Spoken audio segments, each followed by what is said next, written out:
first question. Go ahead, Sir Nestor. Hello. Amanda ba? Yes po. Hello. Good afternoon. I understand that this is the 9th year of the World Travel Expo.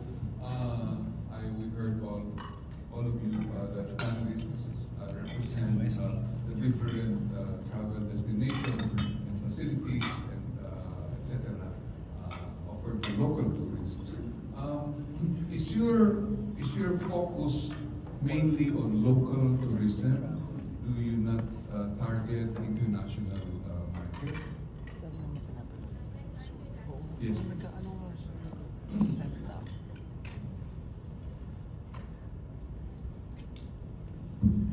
Hi, Mr. Cortero. This is Jane Andres from La Jolla. Yes.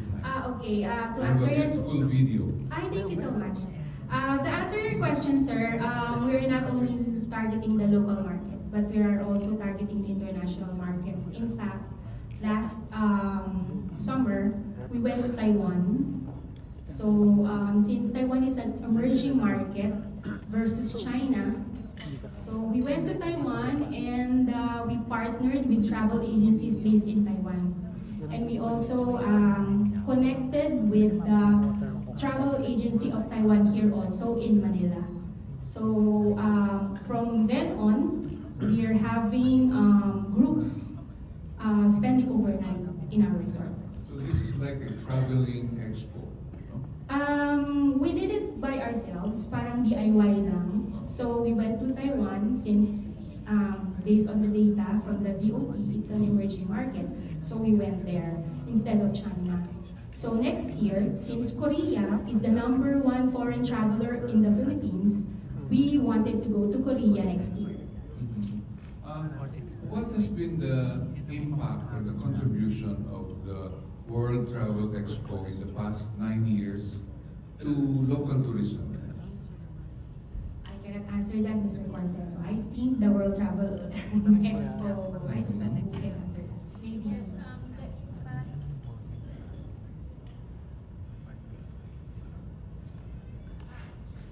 Yes, sir, to answer that. The impact of World Travel, of course, we are 9 years already in this industry. Of course, we're helping, of course, the startup companies, also the newly, newly opened travel agencies, hotels, and resorts. Of course, that's a big impact in our tourism then. And also, of course, we're promoting our local destinations, like, of course, continuously helping them promote, especially one in Boracay, in Palawan, Bohol, and now, of course, some parts of Siargao. I noticed that we don't have a representative from the Department of Tourism. Sir, they will be there during the opening of the event. Okay, so kamusta po ang ating last question? Kamusta po ang ating industry, tourism industry? Sir, of course, ngayon medyo alam niyo naman because of the ongoing sa country natin. Of course, mahirap, pero we're still doing fine naman po. I don't know with our exhibitors. Maybe they can answer that also. Yes, maybe we can talk about hotel accommodation, bookings, etc. Inbound, outbound, etc.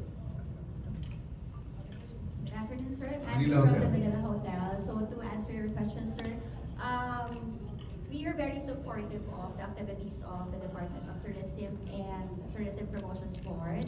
We actually have a team right now in, I think, Nagoya for the Tourism Expo Japan. So we actually, well, to speak for the Manila Hotel and Manila Prince Hotel, our sister property, we have captured the international market. So I think we're doing fine with regards to accommodations for rooms and of course our dining outlets at the hotel for both properties. Yes. For GDS Travel Agency, yes, it's doing great. We have a branch in China, so we're bringing Chinese clients or people here in the Philippines to travel and do a business with our fellow countrymen. We're thankful because this travel expo is being big impact to our business as well as to market to different parts in China to bring people here in the Philippines. Thank you. Thank you. Thank you, Sir Nestor. From the mga travel expo, parang halos pareho lang kapag nagpunta ka online, parang ganun. Ano yung may offer ng World Travel Expo para mas ma-make sure na pupunta sila to have a good travel, a cheap travel, di ba? Kasi parang as we compare dun sa ibang mga agency, may mga 50% off din naman, may mga 50%. Especially siguro yung Royal Caribbean, parang hindi lahat nakaka-afford, di ba, sa mahal, di ba? Pero ano yung may offer na mga pupunta doon para mabigyan sila ng magandang budget para sa travel?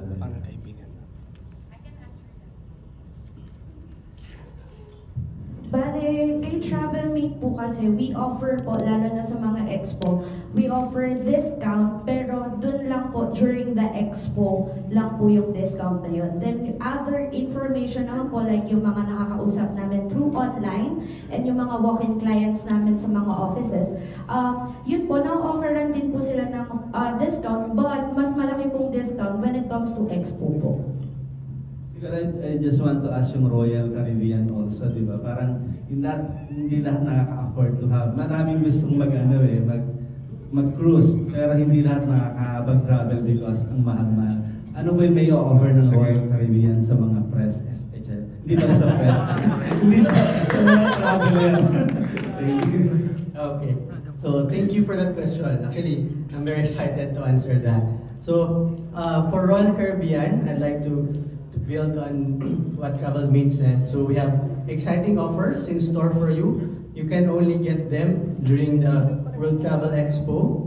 And at the same time, what I really want to share is that cruising is now up for grabs. Meaning, kaya abot kamay na siya. So before, probably, when we think of cruising, it's very expensive. Luxurious, but what I really, even I tried my first cruising, you just need to understand what's in store for you. Imagine you have your hotel ready, bringing you to different places. And imagine you have your 24-hour food inside the ship. Be it buffet, fine dining, a pizza place, a cafe, name it all. So I personally am very, very excited for you, sir, and for everyone to experience, really. It's a lifetime of a bucket list in your lifetime. So it's about time already to try cruising. It's now, you can get it on easily. So you just need to understand what's in store. It's very comparable to a land tour. So I'm sure our travel partners and our travel friends can already attest to it. So I'm very excited and thank you for that question.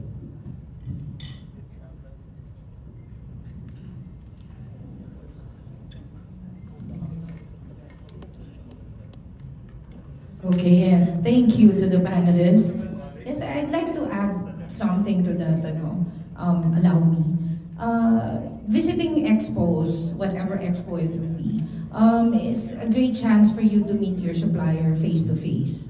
And then it provides you with the legitimacy of the supplier, which online cannot provide. Well, I mean, they can, but syempre you have that agam-agam, di ba? Because you don't know really who you're talking to. And traveling is stepping away from your comfort zone and then doing adventurous things, getting out of the Philippines or maybe getting out of your hometown. So we really need to be secured when we get out of our homes and feel safe. Ayan. So I think visiting Expo is a must for everyone, especially travel expos. And we have a question again, this time from Manila Times. We have a lady, Miss Tessa Mauricio. Hello, good afternoon. I just wanted to know among our panelists if any of the popular celebrities have already joined previous expos. Yung meron na po ba sa inyo nag-join previously in the past years? And I just wanted to know what your experience has been, if you could share that with us, and how it has helped your business, you know, the year that followed.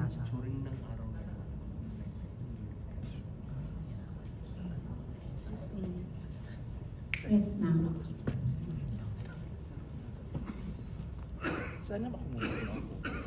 Hi, Sheila Soon again, Hernandez.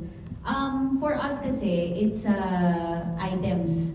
So, mga merchandise namin, it actually helps, these expos, helps us to feature our products.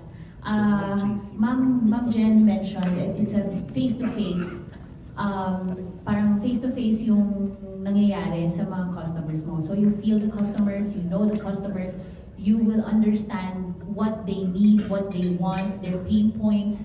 So it's also something that for us to understand clearly what the customers want. So it's still, you know, online, it's there.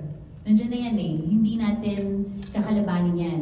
But it's up to us also on how to build our brands, our products, and make sure that we give them what they need and what they want.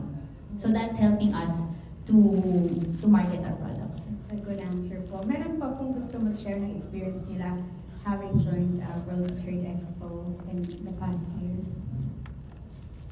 If not, perhaps first-timers, what do you expect from joining the World Trade Expo? Yeah. Other than having a client, we want to connect more to different travel agency, hotels, tour operator that yung ano talaga, nag-push to talaga na may market to Philippines as was one of the best travel destination in the world. So talagang nag-hoping kami na makakilala ng maraming travel agencies and connect with them to better understand the market, since bago pa lang kami, not only me but the other other panelists here, na talagang malaman namin kung ano ba talaga yung needs, ano ba yung pinaka-idea talaga kung bakit sila gusto mag-travel, bakit sila gustong mag-explore. So yun. Thank you. And perhaps for the organizers, just one more question. In the past, has it happened that your the participants sort of come together, and then I think what is interesting for travelers now, I mean, of course they want convenience, and sometimes a package actually is more attractive to them when they purchase a package that could actually, you know, bring them everywhere that they want to go within the one trip. So I was wondering if anyone could answer that, and if anybody who visits the expo can expect to probably avail of design packages for particular destinations within the Philippines also.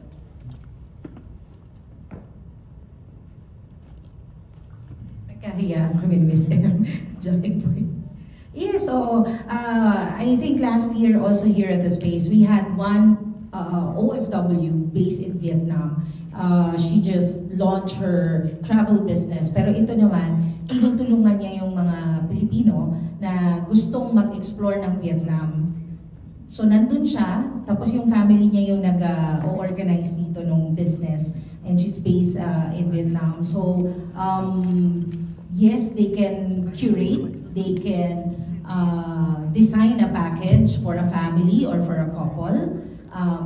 Yan talaga yung aim ng isang expo, no? That we will be able to come face to face with our clients and give them talaga yung what their heart desires, especially kung ano lang yung kaya ng budget nila. So obviously yung Filipino properties po ang nandito ngayon. Are we expecting many other properties from elsewhere to join the expo po? Well, we're hoping that for the Manila leg, the 2 Manila legs that we have for this year, sana yung mga taga Mindanao na mga exhibitors natin at yung mga taga Visayas, magpunta rin sila dito sa Maynila, no? Hinihikayat namin talaga sila. At sana rin naman, pag nandun kami sa regional, sa nasa Visayas kami, or nasa Mindanao, yung mga taga Manila naman, ang minsan nga sinasabi ko, parang, ba't gano'n nasa Davao kami? Pero lahat ng mga exhibitor, puro taga Davao din. So parang, sayang kasi this is our chance to, yun nga, network, and then explore, let them know na may mga properties dito sa Maynila na ang gaganda. Tapos meron din namang mga properties doon sa Mindanao at saka Visayas na hindi natin alam, hindi rin napapublish masyado sa social media na ang gaganda din. At mura pa. Pero hindi natin alam kasi hindi naman sila nag-optimize ng kanila or nag-boost ng kanilang mga postings. So that is our objective. No? So we hope that in the coming days we will still be able to get some of the regional properties to be in Manila, in the Manila. So you are taking steps to make that happen? Yes, po. And what are the what do you call that? Ano po yung mga come-ons nyo for them to join you, especially at the last minute stage? If maybe we could help you spread the word. Well, one of the objectives also of the press launch is for you people to help us promote. I think with what's going on in our country right now, I don't want to enumerate anymore. This is the perfect time na i-mask na lang natin what's going on. Dahil maganda naman ng Pilipinas at napakarami pang dapat i-explore dito. Ang mga tao, ang mga lugar mula dito sa Luzon hanggang Mindanao. No? So it is time for us to mask what's happening. Kasi yun, hindi naman siya small thing, but then let's just try to promote what is yung talagang pwede nating ipagsigawan sa mundo, yung ganda ng Pilipinas. Okay, thank you. Miss M?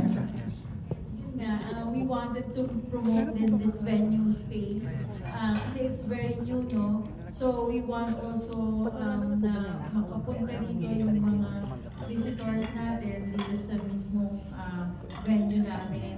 So, yun nga, very convenient dito sa space, pati yung mga restrooms nila and other facilities is very friendly.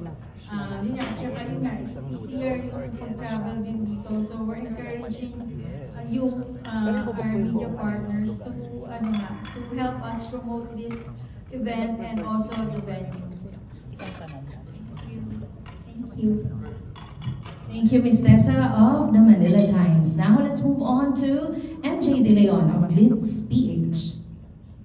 Here po, good afternoon. I'm not sure if I missed it. May entrance po ba sa entrance fee? Siyempre may entrance. Pero meron po ba entrance fee? Sa media, namigay kami ng complimentary passes for the media. Pero for those who are interested, kasi normally pag sa ating mga Pilipino, pag sinabi mong free entrance or free admission, mas lalong walang pumupunta. Kasi walang nagpe-play sa isip nila na parang,